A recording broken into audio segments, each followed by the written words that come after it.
On the morning of November 9th, 1938, a 17-year-old Polish-Jewish boy named Herschel Grinspan walked into the German embassy in Paris and shot a diplomat. He had just learned that his family, his parents, his sister, his brother, had been dragged from their home in Hanover and dumped at the Polish border in the middle of the night with nothing but the clothes on their backs.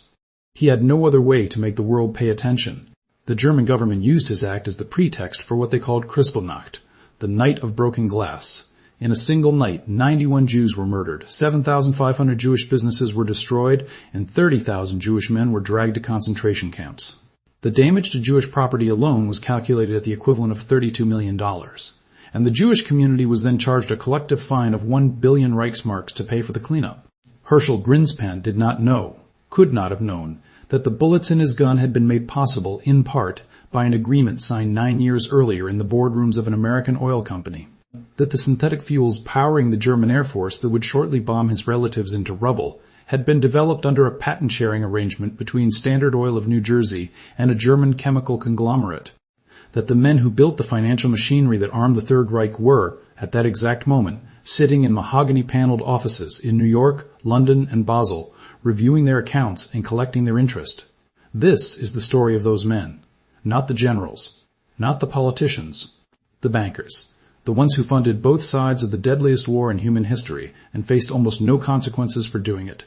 Before we follow the money, this channel exists to trace the financial mechanisms behind the events you thought you understood. If that's the history you want, subscribe before we go further. The ledger in this story is one of the most disturbing ever assembled.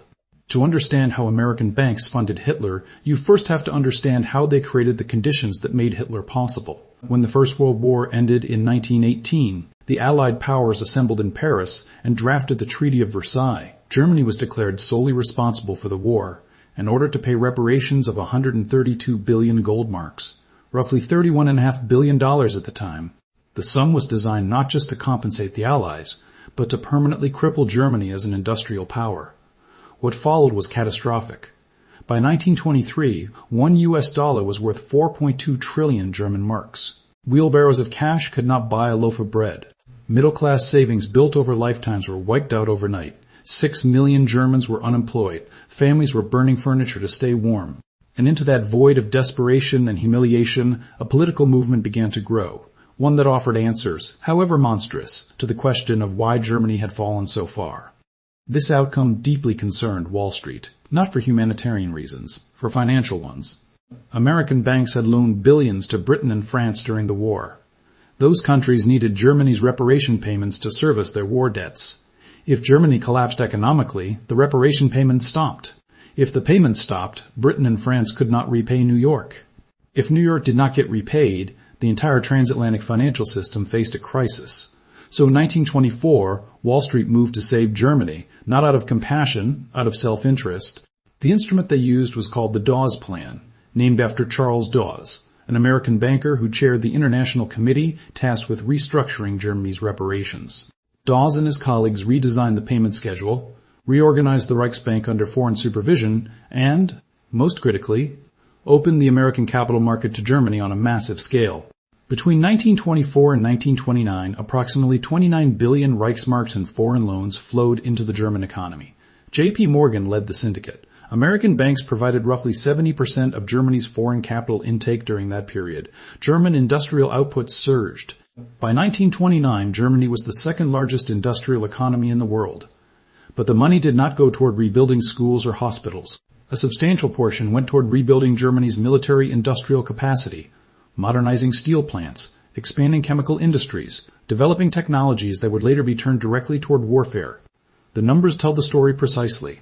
Between 1924 and 1930, Germany received approximately $800 million in long-term American loans. In the same period, Germany paid out $1 billion in reparations. The difference, $300 million, was effectively a net transfer from American investors to Allied governments, who used it to repay their war debts to American banks. The same American banks that had issued the German loans were, at the other end of the transaction, collecting repayment on the Allied war debts those loans were servicing. American finance was simultaneously the creditor of Germany and the creditor of Germany's creditors. The profit came in on both ends. The risk, if Germany failed fell on the American investing public who had bought the bonds. The circular logic of it was almost elegant. America lent money to Germany. Germany used that money to pay reparations to France and Britain. France and Britain used those reparation payments to service their war debts back to America. Everyone collected their interest. The books stayed tidy. And Germany quietly rebuilt everything the Treaty of Versailles had stripped away. In 1929, the Dawes Plan was replaced by the Young Plan, again designed by an American, Owen Young, chairman of General Electric and a major Wall Street figure. The Young Plan further reduced German obligations and pushed the final reparations payment all the way out to 1988. Not a misprint. 1988, 59 years into the future. The men who designed it would be dead, their children would be middle-aged, the war they were financing had not yet started. That same year, 1929, the Wall Street crash hit. The loans dried up overnight. The German economy plunged back into depression. Unemployment exploded, and Adolf Hitler, who had spent years ranting on the political fringes, suddenly found millions of desperate voters ready to listen. The bankers did not intend to put Hitler in power, but they built the exact economic conditions that made him inevitable. Hold on to that circular loop. America, to Germany, to France, to America. Because in a moment, the same principle reappears in a darker form. The money that rebuilt Germany's factories in the 1920s had a specific partner waiting on the other side of the Atlantic, a chemical company that would soon be manufacturing the gas used in death camps. And the American oil giant that shared its most critical military patents with that company signed the agreement in 1929, the same year the loans ran out and Hitler's rise began. In 1929, two companies signed what they called a marriage agreement. The groom was Standard Oil of New Jersey, the Rockefeller successor, one of the most powerful corporations on earth. The bride was IG Farben, Germany's industrial titan, a conglomerate of chemical companies that manufactured everything from synthetic rubber to dyes to explosives.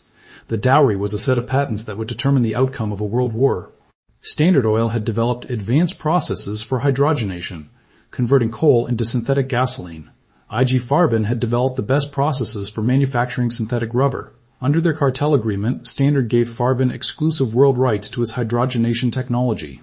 Farben gave Standard rights to its synthetic rubber processes. Each company got what it needed. The arrangement was written to survive any political upheaval, including, explicitly, a war. Germany had no natural oil reserves. Without synthetic aviation fuel, the Luftwaffe could not fly. Without synthetic rubber, German tanks and armored vehicles could not roll. The Wehrmacht's entire capacity for mechanized warfare depended on technologies that had been developed under a commercial agreement with a New Jersey oil company. By the mid-1930s, IG Farben was the single largest corporate donor to the Nazi Party. Its executives sat on the board of the Bank for International Settlements alongside American bankers. Its factories at Auschwitz would eventually employ slave labor and produce Zyklon B, the gas used to murder more than 1 million people. But in the late 1920s, when the agreement was signed, it was simply Germany's largest company and America's most valued chemical partner. What happened after the United States entered the war is the part that makes the arrangement something more than a business story. By 1942, the United States Department of Justice was investigating Standard Oil for its ongoing arrangements with IG Farben. The evidence was damning. Standard had not only shared its synthetic rubber technology with Germany, it had actively withheld that same technology from the American military. The United States Navy had wanted access to Standard's rubber research. Standard's own executives deliberately stonewalled the Navy inspector, preventing him from seeing the full picture of the process. While their German partner was manufacturing rubber for tanks and aircraft killing Allied soldiers, Standard was blocking the American military from accessing the same technology. The internal evidence captured after the war was candid almost beyond belief. A secret IG Farben memorandum dated June 6, 1944, written inside Germany while the war was still being fought, 2 days after the D-Day landings, specifically assessed Standard Oil's contribution to the German war effort. The memo concluded that the agreements with Standard Oil had been, in its own words, decisive for German war production. Without access to Standard's hydrogenation patents and technical knowledge, the memo stated, critical elements of German aviation fuel production simply could not have happened at the scale required. The American soldiers who died under Luftwaffe bombing in 1940, 1941, and 1942 were in part being killed by aircraft running on fuel produced through a process that an American oil company had handed to Germany 11 years before the war began, and then defended from its own government's military. Investigators while the killing was happening. The scale of what the Standard Oil Agreement enabled is worth stating precisely. By 1944, Germany was producing approximately 1.5 million tons of synthetic aviation fuel per year. Without the hydrogenation technology Standard had licensed to IG Farben, that production was impossible. The Luftwaffe that bombed London, that provided air cover for the invasion of France, that fought the Battle of Britain, flew on fuel produced through a process whose patents were owned in part by a company based in New Jersey. Standard Oil did not build the bombs, but it held the keys to the factory that made the fuel to carry them to their targets. When Senator Truman's committee confronted Standard's executives with this evidence in 1942, one executive responded that the cartel arrangements were simply business, that the company had obligations to its German partners that predated the war, and that continuing those arrangements was a matter of commercial contract, not politics. The committee did not accept that framing, but the Justice Department's settlement made clear that, in the end, the distinction between commercial contract and war crime would be settled in Standard's favor. When Senator Harry Truman's committee exposed the arrangement in 1942, the Justice Department threatened full prosecution. Standard Oil's president went directly to President Franklin Roosevelt and argued that a lawsuit would disrupt war production. Roosevelt agreed to a settlement. Standard paid a fine of $50,000 against annual revenues of $2 billion. The executives were never imprisoned. The fine was approximately 1 hour of the company's revenue. While Standard Oil and IG Farben operated through corporate boardrooms in New York and Frankfurt, there was a quieter, more refined operation running out of an unmarked building in Basel, Switzerland. No nameplate visible from the street. No indication that behind its walls operated what many financial historians would later call the most powerful financial institution on earth. This was the Bank for International Settlements, the BIS. The BIS was founded in 1930 by the central banks of Europe and the United States, with Thomas Lamont of J.P. Morgan among its key American architects. Its official purpose was to manage German reparations payments. Its deeper purpose, written into its founding statutes, was to foster cooperation between the world's central banks entirely outside the reach of national governments. The founding documents explicitly stated that the bank's assets could never be seized, even in times of war. It answered to no parliament, no president, no king. When Germany invaded Poland in September 1939, the BIS faced an existential question: close down or keep operating. The board made its decision unanimously: keep operating. Stay open. The logic was forward-looking. They would need the institution intact for post-war reconstruction.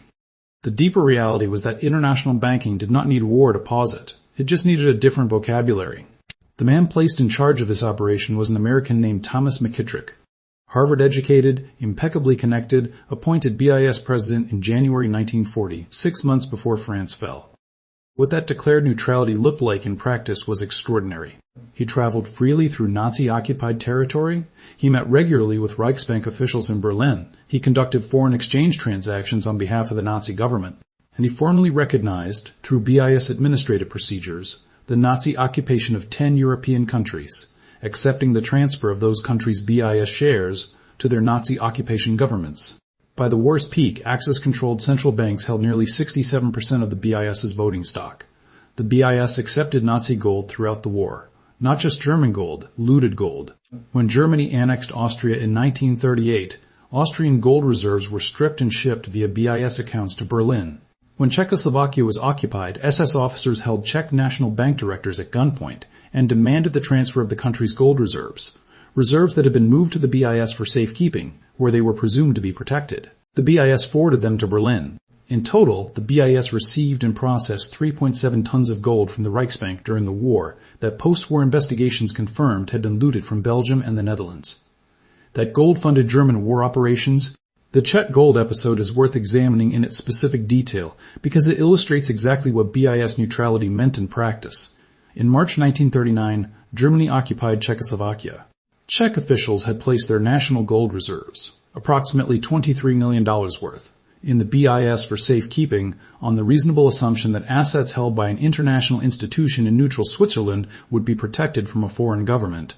When SS officers arrived at the Czech National Bank and demanded the gold under threat of violence, the BIS did not refuse. It did not invoke its own statutes. It did not wait for legal guidance. Within days of the demand, the BIS transferred the Czech gold to the Reichsbank's account.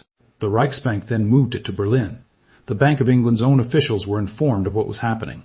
An internal Bank of England memorandum from that period, later reviewed by historians, confirms that senior British banking officials knew the transfer was being made and raised no formal objection.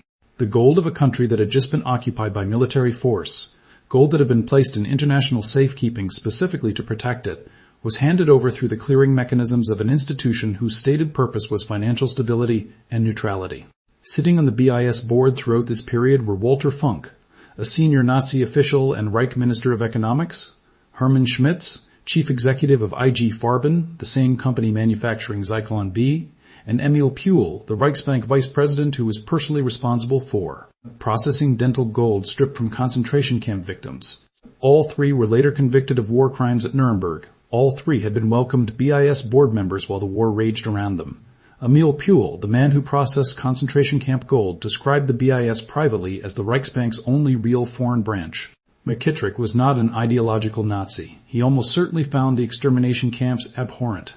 But he was something arguably more dangerous. A banker who had decided that international finance existed on a plane above national wars, above human rights, above the moral weight that applied to everyone else, fighting and dying around him. When the full scope of what the BIS had done became clear, the United States Treasury Secretary Henry Morgenthau and his deputy Harry Dexter White pushed hard at the 1944 Bretton Woods Conference to have the bank liquidated. The resolution to dissolve the BIS passed. It was one of the few moments in the 20th century when the political will existed to actually dismantle a piece of the international financial architecture that had enabled catastrophe. McKittrick traveled between Basel and Washington with State Department facilitation to lobby against it. The arguments he made, that the BIS was indispensable to post-war monetary reconstruction, that liquidating it would damage the very rebuilding effort the Allies were trying to fund, prevailed. John Maynard Keynes, the most influential economist in the world, intervened on the BIS's behalf. The resolution was never executed. The resolution passed. The liquidation never happened. The central bankers quietly killed the motion. McKittrick stepped down as BIS president in 1946. He was immediately appointed vice president of the Rockefeller's Chase National Bank in New York, in charge of foreign loans. The Belgian government, one of the countries whose looted gold had passed through the BIS, decorated him with the Royal Order of the Crown. McKittrick's appointment at Chase was fitting, because Chase National Bank had already written its own chapter in this story, not from the comfortable distance of neutral Switzerland, but from inside occupied Paris itself. And what Chase's own executives put in writing from that city, while American soldiers were dying in the Pacific, is the part of this ledger that is hardest to look at directly. When Germany rolled into Paris in June 1940, most American businesses shut their doors and left. Chase National Bank stayed open. J.P. Morgan stayed open. While American diplomats were expelled and American citizens interned, Chase's Paris branch continued operating, doing business with the Nazi occupiers, and seizing the accounts of Jewish customers on Nazi orders. A confidential note written by the Chase branch director in Paris to his superiors in Manhattan in May 1942, 5 months after Pearl Harbor, with the United States now officially at war with Germany, described the bank as enjoying very special esteem with senior German officials and noted a rapid expansion of deposits. He was reporting this as good news. Read that sequence again carefully. The United States had been at war with Germany since December 1941. American soldiers were dying in North Africa. American sailors were being killed by U-boats in the Atlantic, and the Paris branch of Chase National Bank was writing to its New York headquarters to report that its relationship with senior German officials was excellent and that deposits were growing.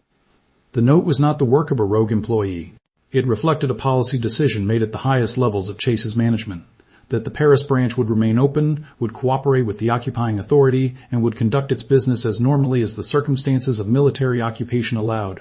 The branch director was not disciplined for writing it. He was not recalled. The note was filed, and the branch continued to operate. What the branch was doing with those expanding deposits is equally illuminating. It was processing transactions for German businesses operating in occupied France. It was administering the accounts of French companies now under German control, and it was, on Nazi orders, identifying and freezing the accounts of Jewish customers. In effect, serving as a financial instrument of the racial laws the occupation had imposed on France. The Chase executives in New York who received the branch director's reports knew what was happening.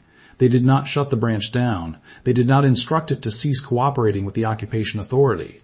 They continued to receive the accounts and count the profits.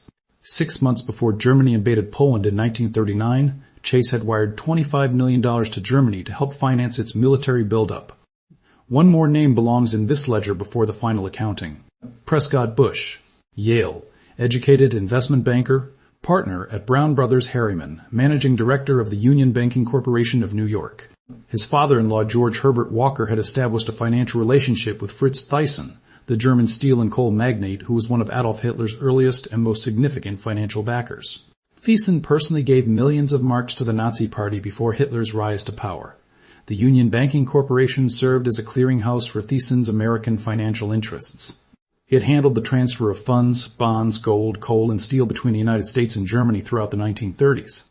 The United Steel Works connected to Thyssen and Union Banking produced fully half of Germany's steel and more than a third of its explosives during the war years. On October 20, 1942, nearly a year after Pearl Harbor, the United States government seized the assets of Union Banking Corporation under the Trading with the Enemy Act. No prosecution of Prescott Bush followed. He was elected to the United States Senate in 1952. His son became the 41st President of the United States. His grandson became the 43rd.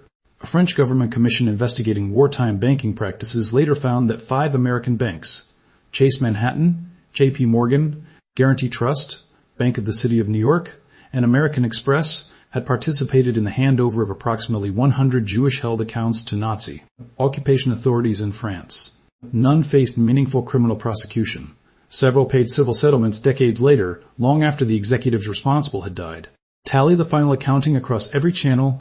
The Dawes Plan funneled 29 billion Reichsmarks into the German economy between 1924 and 1929, rebuilding the industrial capacity that produced the Wehrmacht.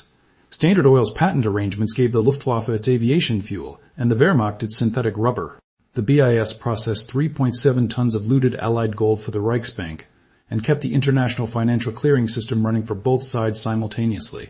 Chase's Paris branch froze Jewish accounts, expanded its deposits under Nazi occupation, and reported rising profits to New York.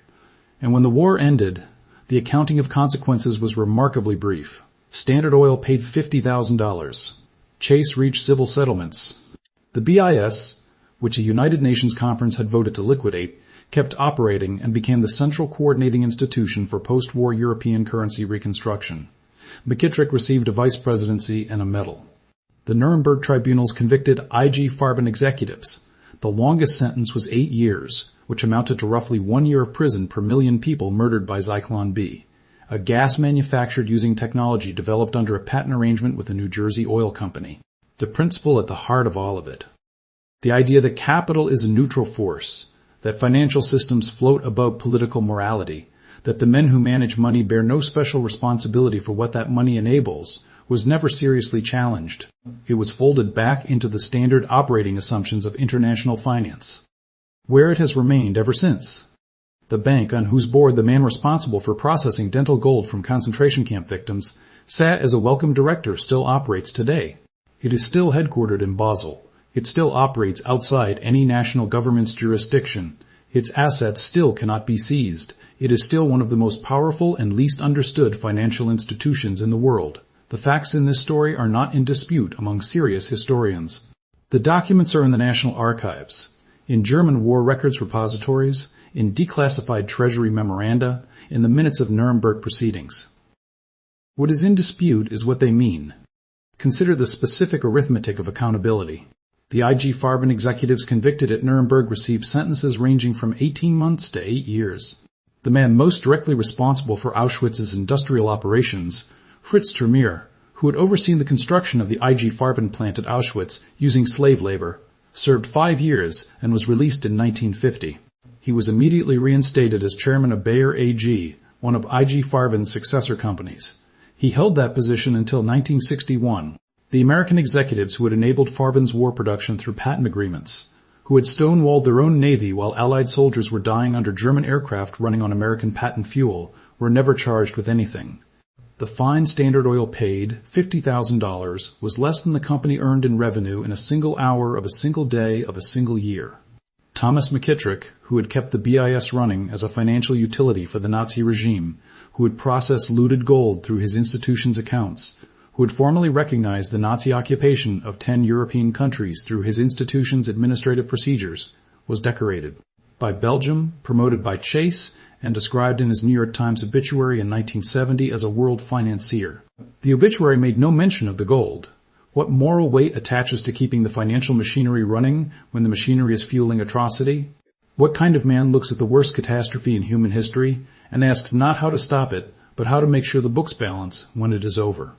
Herschel Grinspan, the 17-year-old who fired a gun in a Paris embassy because he had no other way to make the world pay attention, was arrested by the Germans in 1940.